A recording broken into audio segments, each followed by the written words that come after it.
Shalom, shalom mes frères et sœurs. Moi c'est votre bien-aimé dans le Seigneur, la sœur Godas. Aujourd'hui, je viens devant vous pour pouvoir témoigner de la grandeur de notre Dieu Tout-Puissant. Voilà que pendant le mois de mai, l'ennemi avait fait un complot contre moi et toute la famille. Et le Seigneur, dans sa miséricorde, il m'a délivré. Et voilà que aujourd'hui c'est normalement le 30 juillet 2001. Le coup que l'ennemi avait prévu, c'était normalement dans le mois de mai. Voilà, le mois de mai. Fin du mois de mai. Et mes frères et sœurs, je vais d'abord prier avant que je commence le témoignage.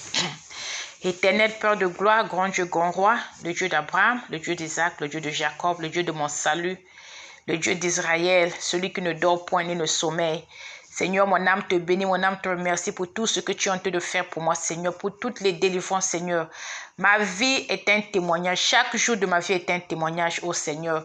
Que puis-je te donner, Seigneur? Que puis-je te donner, mon Dieu, mon roi? Éternel Père de gloire, voilà pourquoi j'ai dit que, Seigneur, je vais témoigner ton nom pour le reste de ma vie, Seigneur. Pour tout ce que tu fais pour moi, Seigneur, je vais témoigner cela devant tes enfants. Éternel Père de gloire, que toute personne qui écoutera ce témoignage, Seigneur, que tu leur touches.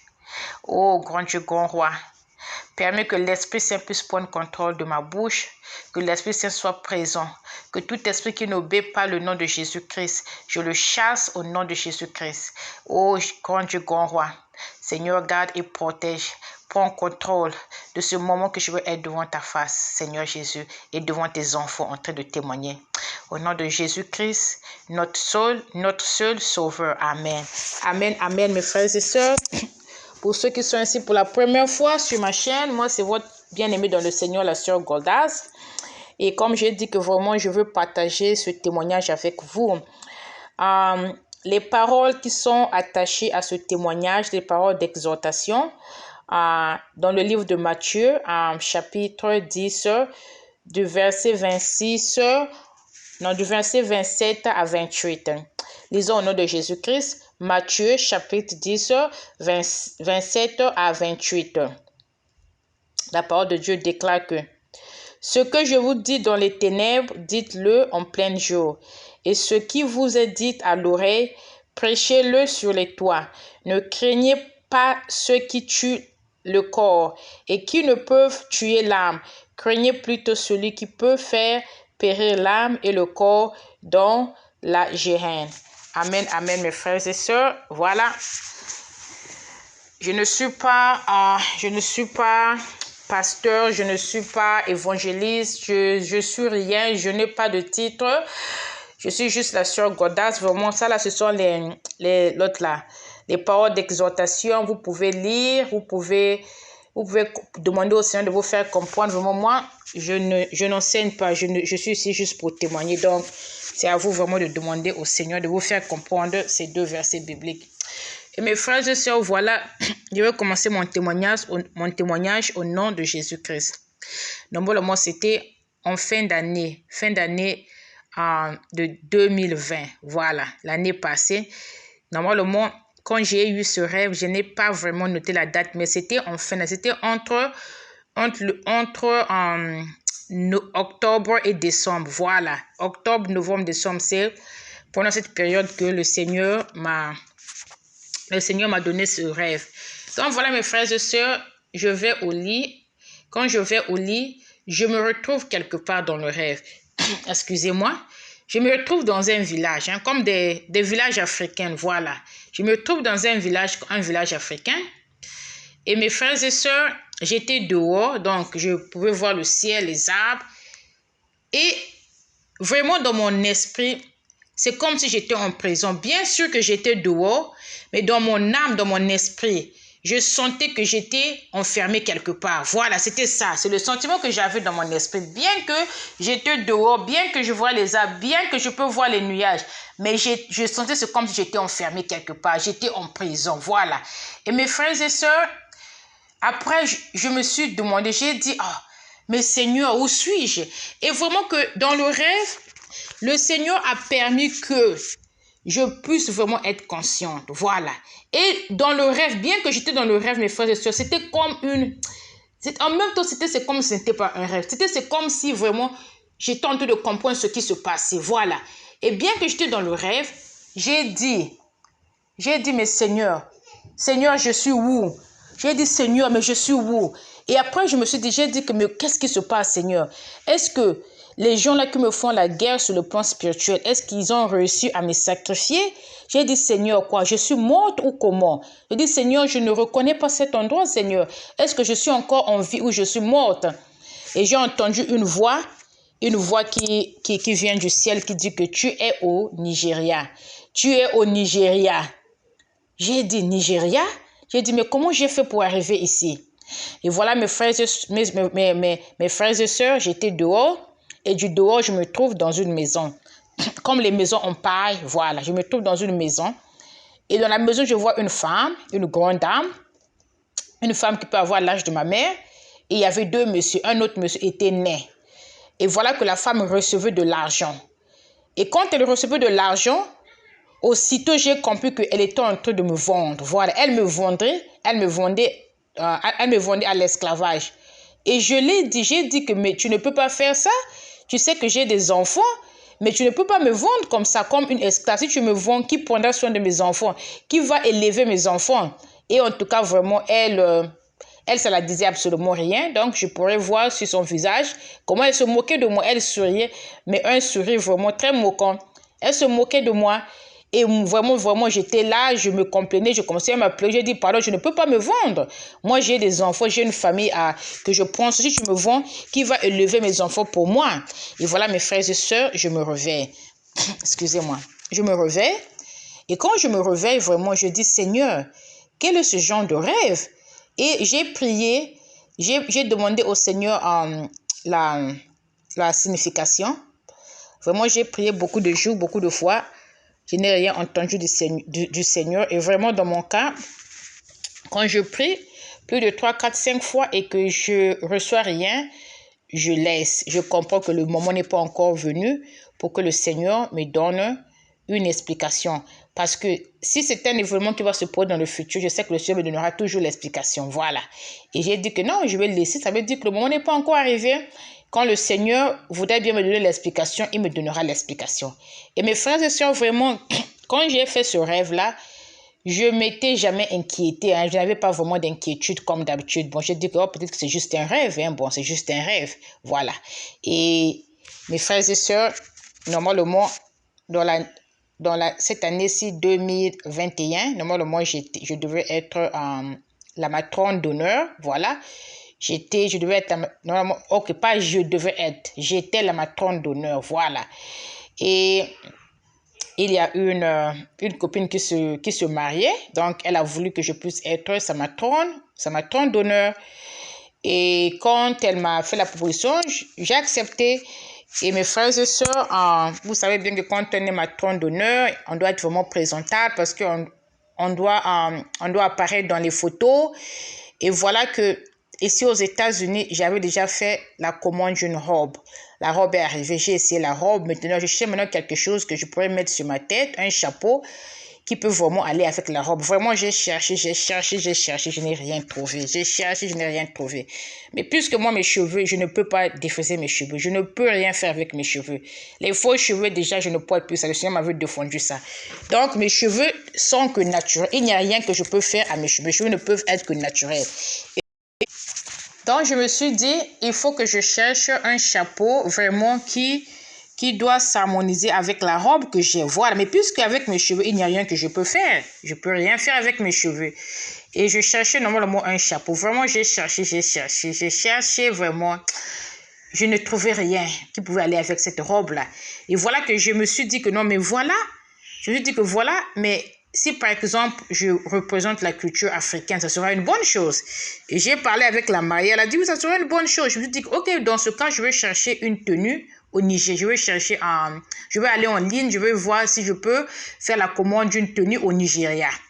Voilà mes frères et sœurs, je vais sur Instagram, j'ai fait mes recherches, j'ai trouvé cette dame sur Instagram, la photo que j'ai ici sur cette vidéo, c'est bien elle, ça c'est pas moi. Voilà, si Vous êtes venu pour la première fois sur ma chaîne. Ça, c'est pas moi, ça, c'est la dame qui est au Nigeria, celle qui devait normalement, qui devait coudre ma robe. Voilà. Donc, mes frères et sœurs, j'ai rencontré cette dame en ligne sur Instagram et vraiment, je lui ai laissé beaucoup de messages. J'ai vu son travail, vraiment, elle fait beaucoup de robes, beaucoup de robes de qualité, tout genre de style. Et vraiment, je me suis même dit que, waouh, mais cette sœur-là, elle est vraiment... ça semble qu'elle a vraiment réussi parce que quand tu vois son travail, tu vois comment elle est vraiment sollicitée. Elle a beaucoup, elle est vraiment sollicitée. Et vraiment, je lui ai laissé quelques messages, elle ne me répondait pas. Je me dis que ouais, elle doit vraiment être très busy. Et je suis partie encore sur sa page d'Instagram et j'ai trouvé son numéro de WhatsApp et je l'ai cherché sur WhatsApp. Je l'ai retrouvé sur WhatsApp. Quand j'ai retrouvé cette dame sur WhatsApp, et je l'ai écrit, j'ai dit que mais voilà, mais moi je t'ai laissé beaucoup de messages sur ton Instagram et tu m'as jamais répondu, mais vraiment j'ai besoin de faire une commande parce que je dois normalement être la matrone d'honneur et je veux vraiment me présenter bien quoi à la fête. Et elle me dit qu'il n'y a pas de problème. Elle me dit que mais est-ce que tu as déjà trouvé, est-ce que c'est quelque chose que tu as dit que oui, mais j'ai pris quelques photos dans ta page et voilà que je l'ai envoyé la photo que j'avais pris. Je dis que vraiment cette robe-là, vraiment, je l'aime beaucoup. Je veux vraiment de cette robe-là. Et la robe en question, vraiment, devant, il y avait un tissu, quoi. Vraiment qui montre les seins. J'ai dit que non, moi, je ne m'habille pas comme ça. Je suis une femme de Dieu. Vraiment, la partie de devant, là, il faut couvrir tout. Ça doit être tout couvert. J'ai dit que ok, bon, c'est bon. Et je lui ai dit que mais dans ce cas, il faut me faire aussi l'auto-guili. L'auto-guili, ce sont les chapeaux que les Nigériens portent, là, voilà. J'ai dit que vraiment, l'auto-guili, là, j'aime ça beaucoup. C'était vraiment un chapeau vraiment très bien, vraiment pas trop traditionnel, un peu comme moderne, en même temps comme traditionnel, mais vraiment très bien avec la robe, là. Une très belle robe. Pas vraiment sexy, mais une robe vraiment très bien, une robe très décente. Et elle m'a donné le prix, tout ça, là, voilà. J'ai dit que ouais, mais c'est ça, là, vraiment que je veux porter au mariage. J'ai même envoyé ça à la mariée. Elle m'a dit, oh, mais c'est bien, ça, c'est une très belle, une belle robe. Et mes frères et sœurs, voilà que je lui ai dit que, mais comment je veux faire pour envoyer de l'argent? Je voulais envoyer de l'argent par Western Union. Elle m'a dit que non, tu sais, ma compagnie, c'est une grande compagnie. Moi, je ne touche même pas de l'argent. L'argent vient directement dans dans ma banque, vraiment, dans mon compte bancaire. L'argent est déposé directement dans mon compte bancaire. Donc, moi, l'argent, je ne touche même pas ça. Elle me dit que vraiment, je ne peux pas recevoir l'argent par Western Union. Tu ne peux que faire un virement bancaire. Vraiment, elle était vraiment stricte. Elle m'a donné ses coordonnées. Je suis partie à la banque. J'ai fait le virement bancaire. Avant que je puisse faire le virement bancaire, la dame me dit que non, ça fera juste 2 jours pour qu'elle reçoive de l'argent. Et quand je viens à la maison, je lui ai dit que non, mais dans 2 jours, tu recevras de l'argent. Et dans 2 jours, je l'ai fait signe. Elle me dit qu'elle n'a pas encore reçu de l'argent. Et quand j'ai pris l'autre là, les papiers de transfert, j'ai fait une photo, je l'ai envoyé. Et je me rends compte que sur les papiers de transfert d'argent, c'est écrit que non, elle recevra de l'argent au moins dans 15 jours. 15 ou plus de 15 jours. Vraiment, j'étais très frustrée. J'ai dit, quoi, 15 jours? Mais ça, c'est beaucoup de jours. Parce que la dame avait dit que non, pour faire ma robe, ça doit la prendre 3 semaines. La raison pour laquelle j'explique cette histoire, parce que normalement, ça, c'est sans cette partie, vous n'allez pas comprendre le témoignage. Voilà, donc ça doit commencer ici, là, pour vous de bien comprendre le témoignage. Qu'est-ce qui s'est vraiment passé? Donc, mes frères et sœurs, et vous voyez même que sur la photo qu'elle a le nom sur... Ça, c'est son nom d'Instagram qu'elle utilise, cette dame-là. Et mes frères et sœurs, donc, voilà, ce jour-là, je vais à la banque, je n'étais pas content. Je vais à ma banque, j'ai dit que mais la dame qui m'a reçu hier, la dame qui m'a reçu quelques jours avant, elle m'a dit que le virement au Nigeria, que la personne qui reçoit de l'argent recevra de l'argent dans 2 jours. Mais dans les papiers, c'est écrit 15 jours. Après, la dame me dit, oh, vraiment, tu m'excuses parce que, tu sais, avec le coronavirus, les choses ont vraiment changé, vraiment. Vraiment, j'étais très frustrée parce que je voulais qu'elle reçoive de l'argent aussitôt qu'elle puisse commencer le travail. Voilà. Et mes frères et sœurs, voilà que j'ai au moins épuisé plus de 45 minutes à la banque. Je voulais même arrêter cette transaction parce que je n'étais pas contente. Après, je me suis rendu compte, je me suis dit encore, voilà, mais même si par exemple, j'arrête cette transaction, parfois je peux aller encore à une autre banque, parfois je peux encore avoir la même situation. J'ai dit, ok, je vais seulement laisser. Voilà pourquoi dans la vie, souvent, il nous manque de sagesse. Vraiment, même là, quand le Seigneur m'avait fait toutes les relations, vraiment, je me suis dit que, non, mais même, le Seigneur n'avait pas voulu même que je puisse acheter ma robe avec cette femme, parce que je peux déjà voir depuis le début, il y avait une résistance. Voilà, il y avait déjà des complications depuis le début. Si vraiment j'étais sage, peut-être que j'allais dire, oh, peut-être que le Seigneur ne veut pas que je puisse faire la commande avec cette dame, que je puisse juste arrêter cette transaction. Mais je n'avais pas pensé à cela. Et mes frères et sœurs, 15 jours plus tard, elle reçoit de l'argent. Elle me fait signe, oh, j'ai reçu de l'argent. Et vraiment, quand j'avais commencé à l'écrire aussi, quand je l'écris, je l'appelais madame, elle me disait sister, elle me disait sœur, ma sœur. Bon, j'ai vu que, ok, c'était comme je dis, pendant que vous arrivez chez quelqu'un, si la porte est ouverte, vous vous sentez que vous êtes vraiment la bienvenue, voilà. Donc, c'est la même manière que j'ai senti avec elle. Quand elle m'appelait ma soeur, j'ai dit, oh, mais c'est comme une porte d'ouverture. Et moi aussi, au lieu que je l'appelle madame, j'ai commencé à l'appeler, mais non, ma soeur, voilà, c'est comme ça, ma soeur, comment ma soeur? Donc, on parlait là. Et voilà, mes frères et sœurs, elle m'a dit que non, ça me prendra 7 jours, non, 3 semaines pour faire ta robe.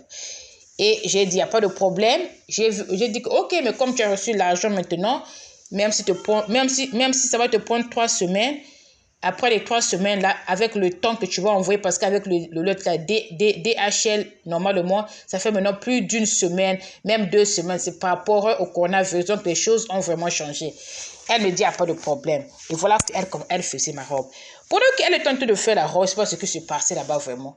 J'ai remarqué que je m'approchais à la date du mariage. Les 3 semaines qu'elle m'avait promis qu'elle devait faire la robe, c'était déjà épuisé. Quand je dis, mais ma soeur, mais qu'est-ce qui se passe? Mais je veux connaître comment tu es en train de faire le travail. Est-ce que tu as fini avec la robe? Oh, vraiment, j'ai presque fini. Vraiment, à toute fois, quand je l'écris, c'est tout ce qu'elle me dit. Oh, j'ai presque fini, ma soeur. Je veux t'envoyer, ça ne t'inquiète pas, tu auras ta robe. Oh! Donc, le temps ne faisait qu'avancer. Et quand je vois le temps qu'elle va m'envoyer ça, le temps que le courrier arrivera chez moi, ça va prendre plus d'une semaine, presque même 2 semaines, ça dépend. Et je me dis que non, mais par rapport au temps qui est resté, j'ai dit, mais je n'ai plus de temps. J'ai dit, ma soeur, mais comment? Tu vas causer que j'aille faire des achats encore. Je dis que tu vas me pousser à aller dépenser encore de l'argent dans une autre boutique. J'ai dit, mais ma soeur, moi, je vous ai payé. Tu m'as promis que tu finiras la robe dans 3 semaines. Nous sommes déjà à plus de 3 semaines. Quand tu m'enverras la robe, vraiment, je vous dis, à toute fois que je l'écris, parfois elle me répond même. Donc, mes frères et sœurs, vraiment, j'étais très, très frustrée. J'étais très, très frustrée parce que je me disais que non, mais cette robe-là ne va pas arriver à temps. Parce que je voyais le temps que le courrier arrivera ici chez moi, aux États-Unis. Donc, mes frères et sœurs, je me plaignais. Je me plaignais chaque jour. Vraiment, je me plaignais chaque jour. Et voilà l'erreur que j'avais faite. Je l'avais donné tout mon plan sans que je sache. Je l'ai donné, donc je l'ai dit que mais voilà, le mariage ne se passe pas dans ma ville. Le mariage se passera 4 heures du temps de la ville d'où je vis. Donc, il faut que vraiment, parce que normalement le mariage était le 23 mai. J'ai dit que vraiment la robe doit arriver au moins le 20 ou avant le 20 parce que normalement ma famille et moi nous allons voyager 4 heures du temps en route. Donc si la robe là par exemple si la robe arrive ici le 22, je ne serai pas ici, je serai déjà partie. Donc parce que le mariage est le 23, donc je dois arriver là-bas normalement avant le 23. Donc je l'ai donné tout le plan sans que je sache, ignorante que j'étais. Je l'ai donné tout mon plan. Et mes frères et sœurs, vraiment, je me complainais. Un jour comme ça, là, vraiment, j'avais laissé un long message sur WhatsApp. J'ai été très frustrée et fâchée. Mais je l'avais parlé poliment, gentiment, bien que j'étais fâchée. Vraiment, je l'avais laissé un long message. Je dis que si tu n'avais pas voulu faire ça, il fallait me dire, voilà ce que tu es en train de me faire. Mais je ne veux pas être amusée d'avoir cette robe pendant le mariage, alors que moi, vraiment, je ne porte pas les faux cheveux. Moi, c'est tout, vraiment, je voulais vraiment avoir ce chapeau de Otto Guili, vraiment, qui va avec la robe. Vraiment, je l'avais laissé un long message, mes frères et sœurs.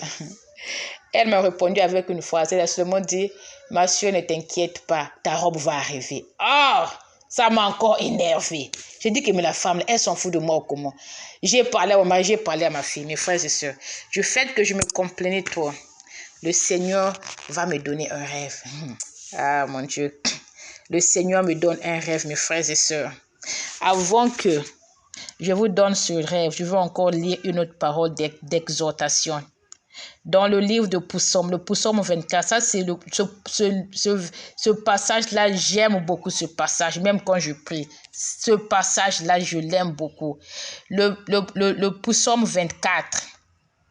À l'Éternel, la terre et ce qu'elle enferme, le monde et ceux qui l'habitent, car il a fondé sur la mer et affermi sur les fleuves. Alléluia. La terre appartient à l'Éternel, mes frères et sœurs. Les eaux, tout ce qui est sur la terre appartient à l'Éternel. Il n'y a aucune âme qui peut quitter cette terre sans que l'Éternel lui donne sa permission. C'est impossible, mes frères et sœurs. C'est impossible. La terre appartient à l'Éternel. Tout ce qui est sur la terre, les méchants, les bons, tout sont sous le contrôle de l'Éternel, mes frères et sœurs. Voilà que je vais au lit. Je vais au lit. Le Seigneur me donne un rêve, un long rêve, un très long rêve. C'était comme presque toute la nuit. Donc, ce n'est que ça que j'avais cette nuit-là. Et voilà que dans le rêve maintenant, je me trouvais maintenant devant ma maison, sur ma véranda. Je vois comme ça un colis qui, c'est comme ça qui était de ça tombe sur le véranda. Le colis tombe sur le véranda. C'était un colis normalement de DHL, de DHL. Sur le colis là de DHL, j'entends la voix qui revient du ciel qui me dit que non, ton colis revient du Nigeria. Voici ton colis qui revient du Nigeria. Et voilà, pendant que j'étais sur ma véranda, je me trouve maintenant dans une autre place. Maintenant, je parlais maintenant avec la mariée. Voilà. Je parlais maintenant avec la mariée, avec ma copine, celle qui devait se marier. Voilà, je parlais maintenant avec elle. Et je causais avec elle, je causais avec elle. Après, maintenant, je n'étais plus là. Après, maintenant, je me trouve maintenant dans une voiture. C'était moi, mon mari, mes enfants et ma mère. Donc, nous tous, on partait quelque part. Mon mari était en train de conduire. Il était en train de conduire sur une colline. Donc, pendant qu'il conduisait sur la colline, il y a de l'eau qui tombait sur la voiture. Donc, il y avait de l'eau partout. Et mon mari me dit que non, mais comment nous allons faire? Est-ce que nous sommes même à mesure d'arriver? Parce qu'il y a tellement beaucoup d'eau qui est en train de tomber. J'ai dit à mon mari que tu ne peux pas arrêter la voiture. Parce que si tu essaies d'arrêter la voiture, les vagues, les vagues vont emporter la voiture dans la rivière. J'ai dit dans ce cas vraiment, continue à conduire, continue à percer afin que nous arrivions au sommet de la montagne. Mes frères et sœurs, de la voiture, j'ai disparu. Je me suis retrouvée au sommet de la montagne. J'étais maintenant seule. Maintenant, il y avait des gens. J'ai vu certaines de mes copines qui avaient leur famille. Maintenant, je cherchais ma famille. Je dis, oh, mais où sont mes enfants? Où est mon mari? Où est ma mère? Voilà. Je cherchais mes enfants. Excusez-moi. Je cherchais mes enfants. À toute fois, quand je dis ma mère, c'est la petite soeur de ma mère. Voilà. Parce que ma mère biologique, elle est morte. Voilà. Donc, quand je dis ma mère, c'est la petite soeur de ma mère. Si je parle de ma mère biologique, je veux dire ma défunte maman. Voilà. Donc, c'était la petite soeur de ma maman. Ma mère, on était avec elle dans la voiture. Mais après, moi, j'ai disparu. Et voilà, quand j'ai disparu, mes frères et sœurs, je me suis retombée au-dessus de la montagne. Voilà. Et maintenant, j'ai commencé à demander aux gens. J'ai dit, oh, mais où est ma famille? Vous n'avez pas vu ma famille? Où est ma famille? Où est ma famille? On me dit que non, on n'a pas vu tes enfants, on n'a pas vu ta famille. Après, maintenant, dans le rêve, j'ai compris que toute ma famille était morte. Voilà. J'ai compris que les enfants sont morts, le mari est mort, ma mère est morte. Je commençais à pleurer vraiment. J'ai pleuré amèrement vraiment. Je suis tombée là, je dis, Seigneur, pourquoi mes enfants, ma famille, je pleurais. Et pendant que je pleurais, mes frères et sœurs, j'ai vu un collègue à moi quand j'étais à Brazzaville, au Congo-Brazzaville. Parce qu'au Congo-Brazzaville, j'étais technicien de laboratoire. J'avais travaillé pour 4 ans avant que je puisse immigrer ici aux États-Unis. Donc, j'ai vu l'un de mes collègues. Il m'a regardé il m'a regardé. Après, il est rentré quelque part. Et après, quand je pleure. Après, je vois comme ça, c'est mon pasteur. Mon pasteur d'ici aux États-Unis. Excusez-moi. Mon pasteur arrive. Voilà mon pasteur avait de l'argent dans un sachet. Il me dit que Goldas, voilà, nous avons collecté cette somme d'argent pour toi. Il m'a donné de l'argent, mais il n'était pas content, vraiment, il n'était pas content du tout. Il m'a donné de l'argent. Et quand j'ai pris de l'argent comme ça, donc de là, je me suis retrouvée maintenant comme dans une chambre. Maintenant, il y avait maintenant un groupe d'autres là, un groupe des dames. Les dames là sont rentrées et l'une d'elles avait comme un colis comme ça. Elle a jeté ça sur ma face. Elle a dit, prends ça, prends ça. Et quand j'ai reçu le colis dans le rêve, le sentiment que j'ai eu, c'est comme si que donc c'est moi, normalement, qui devais garder leurs choses. C'est moi qui prenais soin de leurs choses. Donc, j'étais devenue comme leur servante. Voilà, c'est ça. Dans le rêve, j'étais comme une servante maintenant. Donc, quand elle vient comme ça, elle jette les choses sur moi. Prends ça, prends soin de ça. Et après, mes frères et sœurs, je me réveille. Je dis, Seigneur, l'Esprit de Dieu ne ment pas. Je dis, Esprit Saint, ça, c'est quel genre de rêve que tu me montres? C'est que j'ai perdu toute la famille et mes frères et sœurs.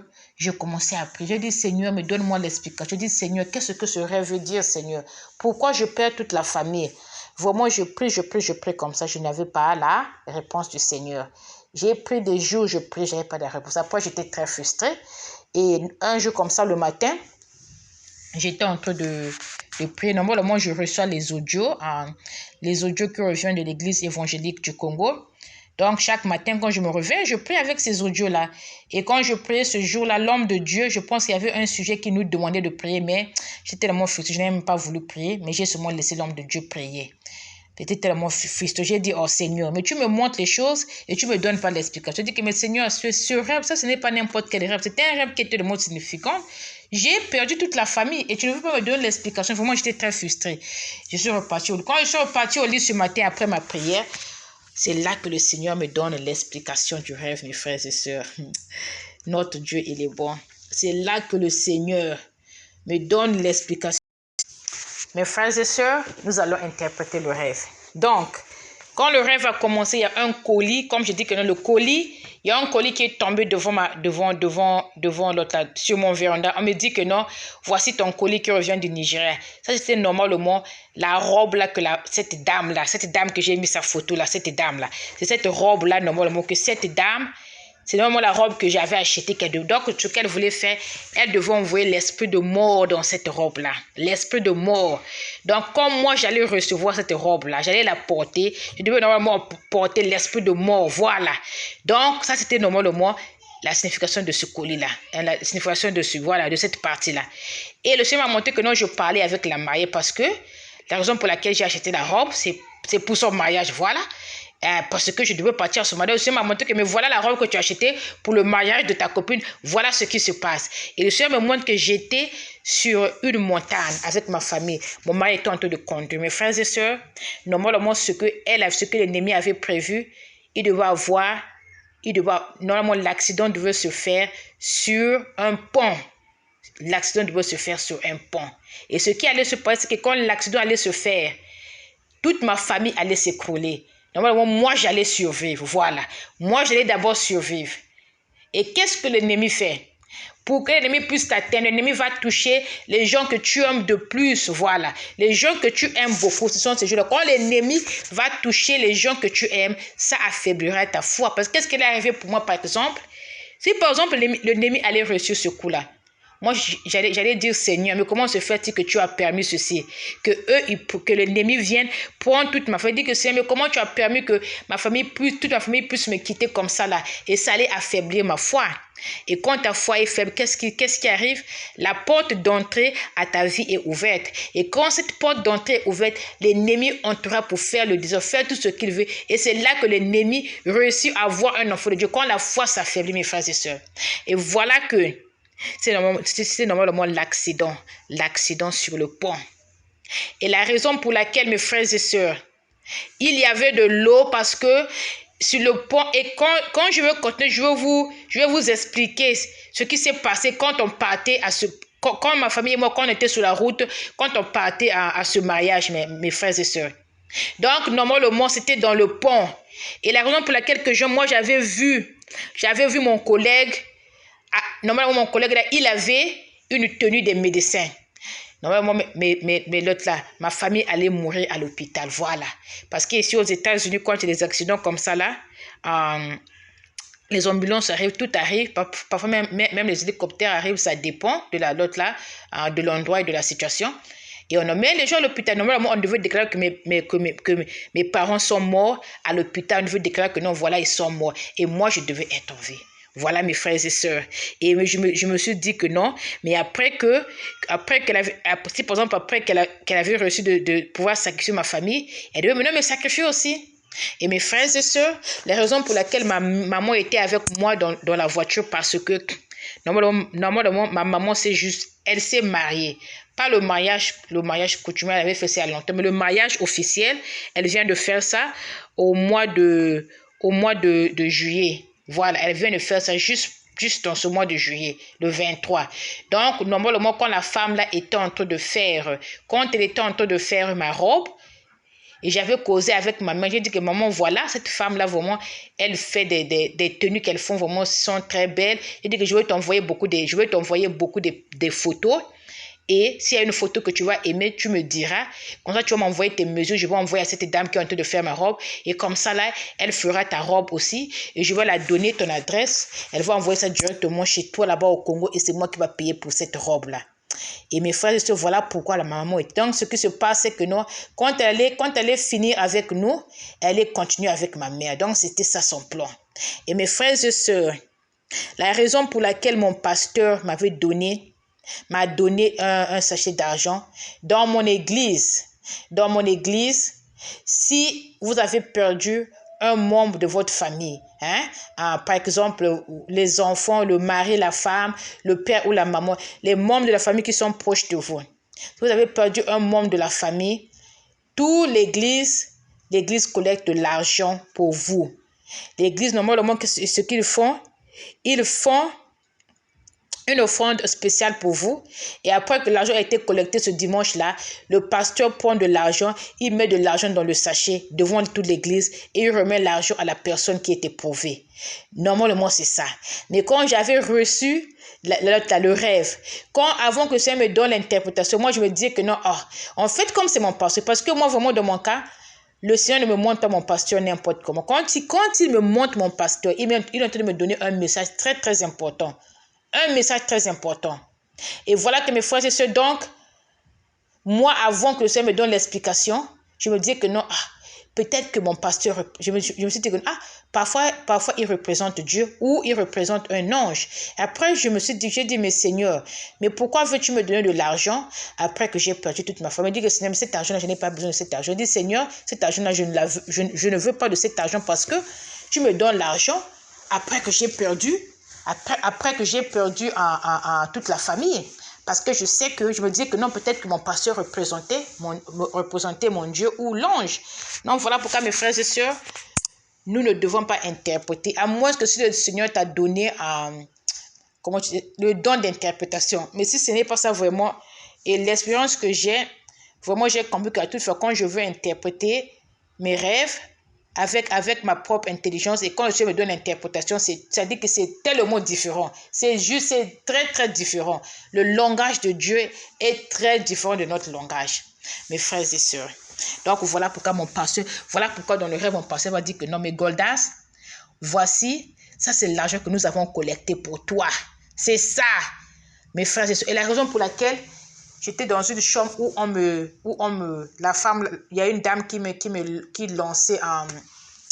va lancer comme un sachet, un colis pour que je prenne. Donc, normalement, leur but, c'était pour que je puisse devenir son esclave.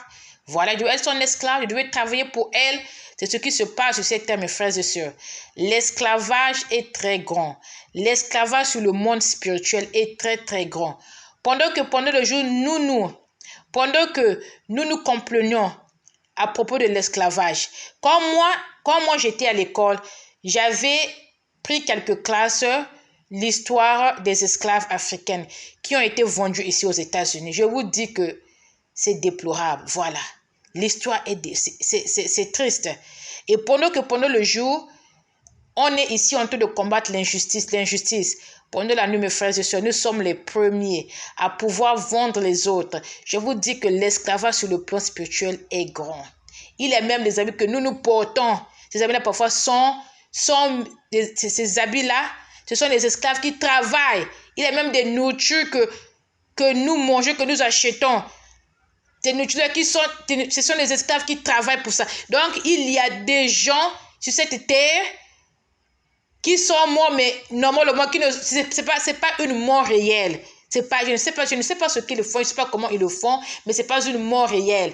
Et on vous transporte quelque part, vous allez servir comme esclave. Et vous allez attendre jusqu'à ce que le nombre de vos jours sur terre, ce que Dieu vous avait donné. Quand vous allez finir ces nombres de jours, vous allez maintenant mourir une mort normale. Donc, c'est ça qu'elle veut faire pour moi et ma famille. C'est ça, mes frères et sœurs. Voilà pourquoi on dit que non, tout ce qui brille n'est pas de l'or. Moi, quand je suis arrivée sur la part de cette sœur, j'ai dit, cette sœur elle a vraiment réussi parce que tu vois qu'elle a beaucoup de modèles, tu vois qu'il y a beaucoup de gens qui la sollicitent vraiment. Tu te dis que vraiment, elle est en train de faire, elle est en train de faire un travail. Elle enseigne même. Par exemple, si vous êtes couturière ou couturier, elle peut vous enseigner pour devenir une couturière de vraiment, une couturière très avancée. Voilà, elle enseigne même.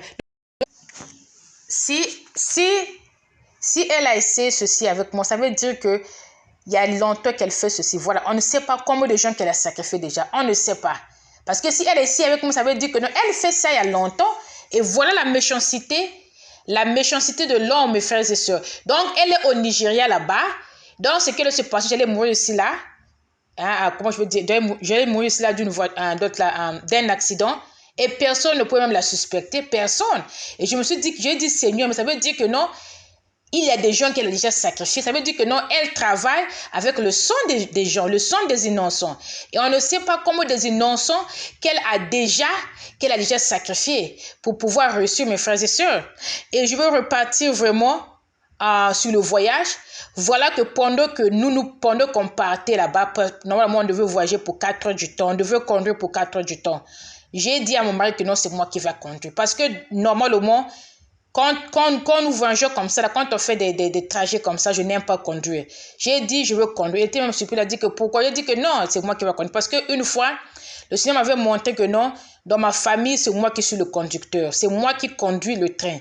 Donc, mon mari, mes enfants, ils étaient tous derrière moi. Nous étions dans le train et c'est moi qui conduisais le train. Ce qui veut dire que sur le plan spirituel, c'est moi j'intercède pour eux. Donc, c'est moi qui les dirige, Donc, j'ai dit que non. J'ai dit, par rapport à ce que le Seigneur avait montré, c'est moi, j'ai dit, Seigneur, permets-moi de prendre le contrôle de ce volant, je veux conduire. J'ai pris la voiture, mes frères et sœurs, on est en train de conduire. Nous arrivons sur un pont, un grand pont, l'un des grands ponts de mon état. L'un des grands ponts de mon état. Mes frères et sœurs, ces ponts-là, c'est pas comme chez nous au Congo. Un pont, je dis bien un pont qui, ça dit que si, par exemple, il y a de la suite, par exemple, vous tombez en bas là-bas, vous ne pouvez pas vivre, c'est impossible. Le pont est tellement en haut, très en haut. Et mes frères et sœurs, ici, là, dans les freeways, les gens conduisent très vite. Et là où il y a le pont là, ça dit qu'il y a beaucoup de sections. Donc, les voitures passent très, très vite, mes frères et sœurs, très, très vite. Et pendant que je conduisais, quand j'arrive sur le pont comme ça là, j'entends un bruit bizarre qui sort qui sort du moteur. Donc, un bruit comme ça dit, j'ai un bruit terrible qui va là. Oh, un bruit terrible. Je dis, Seigneur, qu'est-ce qui se passe? Je dis, Seigneur, quelle que soit la situation, permets-moi de quitter sur le feu. J'ai dit, Seigneur, permets-moi de quitter sur ce pont. Permets-moi de quitter sur le feu. J'ai dit, Seigneur, moi, je n'ai fait du mal à personne, ma famille et moi. J'ai dit, quelle que soit la situation, Seigneur, je veux arriver là où je suis en train de partir. J'ai dit, Seigneur, permets-moi de quitter sur le feu. Mes frères et sœurs, je ne sais pas ce qui se passait dans le moteur. Un son bizarre au milieu du freeway, pendant que les gens sont en train de faire 100 à l'heure, 80 à l'heure, 90 à l'heure. Les voitures vont tellement vite, mes frères et sœurs. Je dis, Seigneur, aide-moi à quitter sur la voie. Je dis, Seigneur, aide-nous à quitter sur la voie, Seigneur. Aide-nous à quitter sur la voie. Mes frères et sœurs, par la grâce de Dieu, la voiture ne s'était pas arrêtée au milieu du pont. Voilà que je continue à conduire avec ce grand bruit, un bruit bizarre. Je continue à conduire. Et voilà que par la grâce de Dieu, comme ça là, je excite. Je sors de la voie express. Et quand je sors de la voie express comme ça là, je vois comme ça là, il y avait il y avait une place où, il y avait qu'on appelle ça, il y avait une place où on achète le gasoil. Et voilà que j'arrête la voiture là et on essaie d'appeler. On a trouvé un mécanicien qui n'était pas loin de là. Et j'ai conduit doucement. Nous sommes arrivés chez le mécanicien là. Et voilà, le mécanicien là, vraiment, c'était normalement le samedi. Il répare la voiture. Quand ils ont fini de réparer la voiture, et voilà que nous sommes repartis sur la route. Et j'ai conduit jusqu'à ce que nous sommes arrivés au lieu du mariage, mes frères et sœurs. Donc, normalement, c'est sur ce pont-là que l'accident allait se faire. L'accident allait se faire sur ce pont. Je dis, mes frères et sœurs, si par exemple ma voiture allait seulement s'arrêter au milieu du pont, ça devait être un accident. Parce que la manière que les voitures roulent tellement vite, une voiture peut même venir vous cogner. Normalement, ça devait être un accident terrible. Mais le Seigneur n'a pas permis cela. Le Seigneur n'a pas permis cela, mes frères et sœurs. Voilà la miséricorde de Dieu. Une situation qui est une situation dangereuse. Le Seigneur va transformer cela en rien. En rien. Le Seigneur a transformé cela en poussière, en rien. Voilà pourquoi, mes frères et sœurs, il y avait de l'eau sur la montagne. Il y avait de l'eau sur la montagne dans le rêve. Donc, c'était normalement l'action devait se passer là. On devait se retrouver dans l'eau, sous le pont. Et c'était un pont qui est tellement long que, avant même que vous arriviez même sur l'eau, vous allez même mourir. Vous allez déjà même mourir avant même que vous arriviez dans l'eau, parce que c'est tellement long. Et voilà, mes frères et sœurs, la miséricorde de Dieu. La miséricorde de Dieu Tout-Puissant. Quand le Seigneur m'a fait ces révélations, je vous dis que j'ai presque pleuré. J'ai dit, Seigneur, le Seigneur m'a fait ces révélations-là. Je lui ai dit, voilà. Donc, voilà pourquoi, mes frères et sœurs, quand je l'ai embêtée, elle n'avait rien à me dire, parce que le Seigneur n'a pas permis qu'elle envoie cette robe. Voilà. Donc, elle a fait. Elle n'a pas pu. Le Seigneur n'a pas permis qu'elle envoie l'esprit de mort avec ce collier. Voilà pourquoi elle n'a pas pu m'envoyer la robe. Et voilà pourquoi, mes frères et sœurs, vous voyez même qu'après le mariage, elle m'a bloqué sur son Instagram. Parce que quand le Seigneur m'a révélé son plan, je commençais maintenant à prier contre elle. Je commençais maintenant à la chasser avec le sang de Jésus-Christ. Et quand vous priez contre une personne méchante comme ça, là, une personne qui est dans l'obscurité, quand vous la chassez avec le sang de Jésus-Christ, la personne saura. Donc, elle avait su que non, j'ai connu son secret. Voilà. Et quand elle a su que j'ai connu son secret, elle est partie sur Instagram, elle m'a bloqué. Et voilà, mes frères et sœurs, même après le mariage, elle n'a même pas voulu dire que oh non, comme elle avait mon WhatsApp, pour dire que non, mais vraiment ma soeur, voilà, comme je n'ai pas pu t'envoyer la robe, je rembourse ton argent. Jamais, elle ne m'a jamais contacté. Et moi aussi, pour éviter qu'elle me contacte encore, sur mon WhatsApp, je l'ai bloqué. Même si elle peut m'écrire pour me dire que non, je vais te rembourser de l'argent, je n'allais pas prendre cet argent. Je ne pouvais pas prendre cet argent, jamais. J'allais refuser. Voilà, je l'ai bloqué. Je l'ai bloqué sur WhatsApp. Et elle aussi, elle m'avait bloqué sur Instagram. Parce qu'elle a su que non, j'ai connu son secret, mes frères et sœurs. Voilà la méchanceté de l'homme. Voilà, il y a des gens sur cette terre ici-là qui évoluent en sacrifiant des innocents. Les gens qui ne sont même pas de votre famille, mes frères et sœurs. Mais si on n'a pas le Seigneur dans notre vie, qu'est-ce que nous allons devenir sur cette terre? Qu'est-ce que nous allons devenir? Mes frères et sœurs, sans le Seigneur Jésus-Christ, nous sommes morts. Parce que le monde dans lequel nous vivons, le monde est méchant. Le monde est très méchant. Voilà une femme comme ça que je ne connais même pas, que je me suis dit que non, voilà, je vais acheter la robe, je veux supporter son commerce. Mais voilà, en retour, elle veut me sacrifier avec toute une famille pour qu'on puisse la servir dans le monde spirituel. Et comme si elle a besoin du sang, donc ça veut dire que non, elle travaille avec le sang humain, mes frères et sœurs. Voilà, mes frères et sœurs, l'esclavage. Moi, le Seigneur m'avait fait des grandes révélations à propos de la famille de ma mère. Mon père est esclave.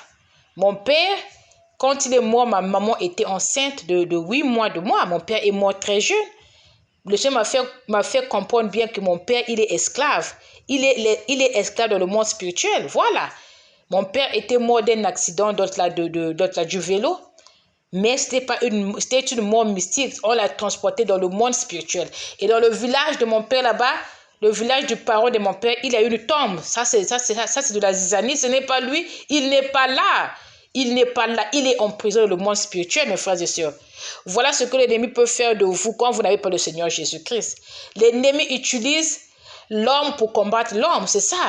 Et voilà que mes frères et sœurs, mon père qui est sacrifié, et ma maman, quand elle est restée après, ma maman n'a jamais eu une vie stable. Voilà. La mort de mon père a bouleversé la vie de ma mère. Voilà. Voilà, mes frères et sœurs, le Seigneur m'a fait des grandes révélations. Pour ceux qui ont suivi mon témoignage, dans la famille de ma mère, j'ai aussi vu des gens qui sont comme esclaves, voilà, des gens qui sont esclaves là, dans le monde spirituel, ils sont là esclaves, ils sont là-bas. Le Seigneur me les a montrés, mes frères et sœurs, et moi je me dis toujours que si mon père était en vie, peut-être que ma mère aussi sera en vie, parce que après la mort de mon père, ma mère n'a pas vraiment eu une vie stable. Voilà ce que l'ennemi peut faire. L'ennemi peut prendre une personne de votre vie et votre vie sera bouleversée pour toujours. Voilà, mes frères et sœurs. Et, du fait que, mon père n'était avec moi, peut-être que mon enfance devait être différente. Je le dis toujours. Peut-être que mon enfance devait être très différente. Si mon père était autour, peut-être que je ne devais pas, peut-être, quelques situations que j'ai eues pendant ma enfance, peut-être que je ne pouvais pas suivre ces situations si mon père était en vie. Vous voyez, mes frères et sœurs, voilà pourquoi nous devons avoir le Seigneur dans notre vie. Moi, je me dis toujours que non. Si vraiment mon père, s'il a vu le Seigneur, peut-être qu'on ne veut pas aussi l'arriver à le sacrifier. S'il a vu le Seigneur dans sa vie, on ne pourrait pas arriver à le sacrifier. Voilà, mes frères et sœurs. Voilà la situation qui doit m'arriver ici en l'année de 2019. Par exemple, si moi je n'avais pas le Seigneur, on devait aussi me sacrifier comme ça là. Voilà la méchanceté de l'homme. Et vraiment, je prie beaucoup pour cette femme, vraiment que le Seigneur la visite, que le Seigneur vraiment la pardonne, parce que je ne pense pas qu'elle sait ce qu'elle est en train de faire. Que le Seigneur la pardonne, parce que vous voyez que notre vie sur cette terre est tellement courte. On veut sacrifier les autres pour l'argent. Et quand on parle de l'argent, même quel genre d'argent que nous sommes en train de parler? Quel argent? Quand nous sommes nés nus, nous repartirons nus. Nous n'emporterions avec nous. Et notre vie sur terre, nous ne vivons même pas une longue durée, comme au moment d'Abraham, au moment de Caïn, au moment de Noé, où les gens pouvaient vivre par exemple 500 ans, 400 ans, 800 ans, 200 ans. Aujourd'hui sur la terre, notre vie est tellement courte, et pour le peu de temps que nous avons sur la terre, on veut sacrifier les autres pour qu'on devienne riche. Mais cette richesse-là, on ne peut même pas l'emporter avec nous. Vraiment, je prie vraiment que le Seigneur puisse vraiment la pardonner. Vraiment, voilà, que le Seigneur la pardonne, parce qu'elle ne sait pas ce qu'elle est en train de faire, mes frères et sœurs.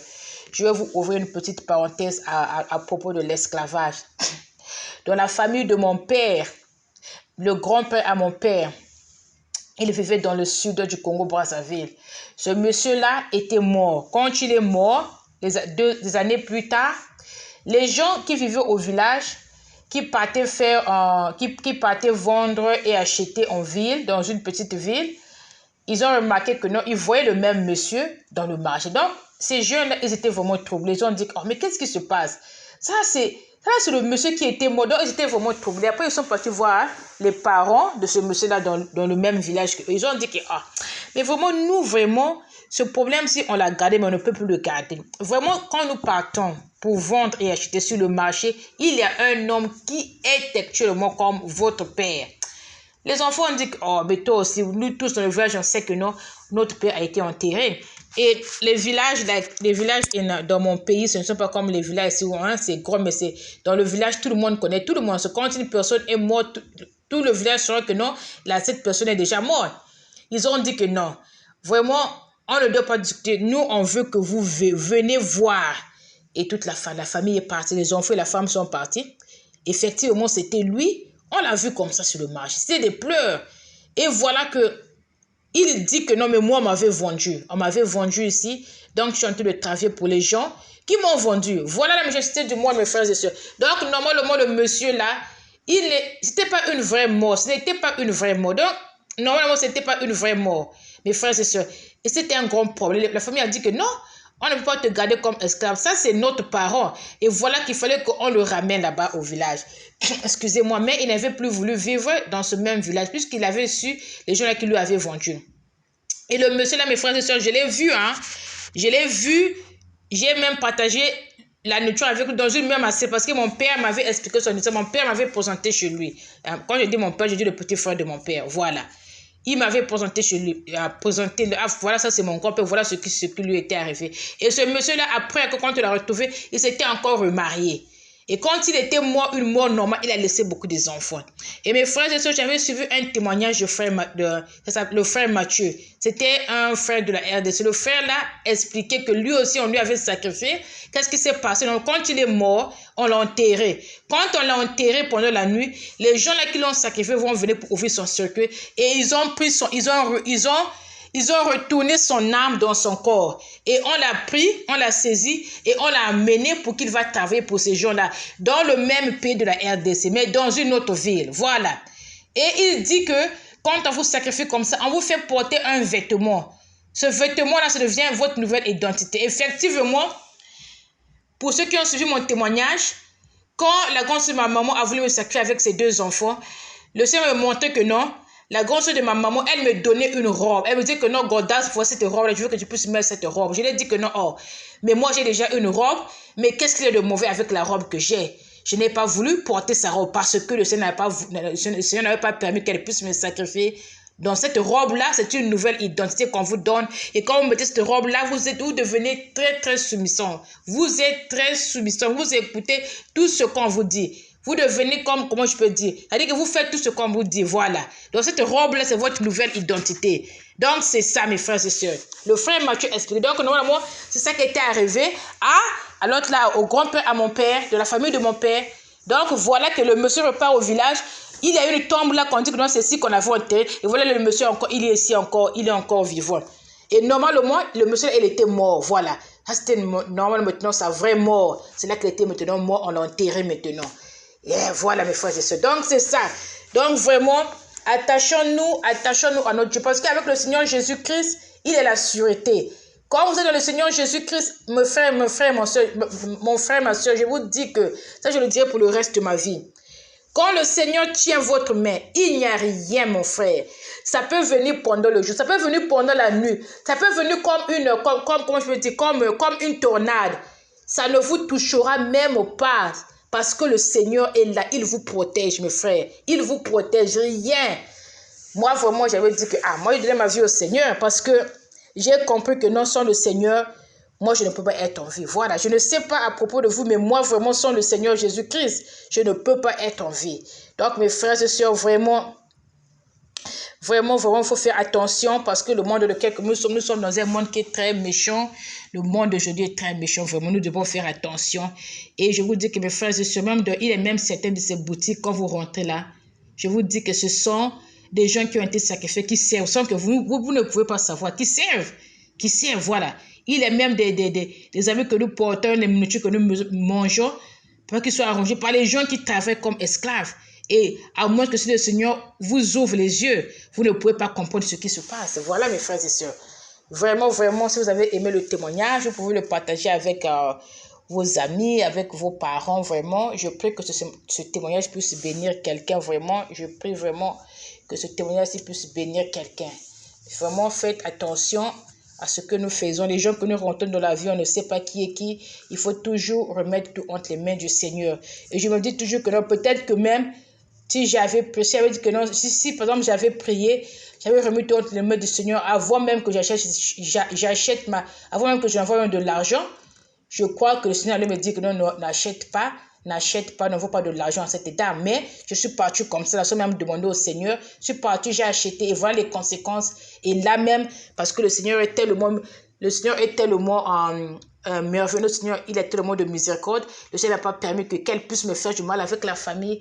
Et nous devons être attention vraiment dans toutes choses que nous faisons. Nous devons apprendre à demander à notre Dieu, Seigneur, qu'est-ce que tu penses? Est-ce que c'est bon que je puisse faire ceci? Demandons toujours. Et notre Dieu, il est tellement un Dieu de miséricorde qu'il nous répondra toujours. Voilà mes frères et sœurs, je m'arrête ici aujourd'hui. Vraiment, merci d'avoir suivi le témoignage. Vraiment que le Seigneur... Merci mes frères et sœurs de suivre le témoignage. Vraiment, que le sang de Jésus-Christ vous couvre abondamment avec vos familles. Vraiment que le Seigneur nous garde tous. Si mon Dieu permet que je vis, je vous verrai ici la prochainement. Soyez bénis au nom de Jésus-Christ. Amen, amen.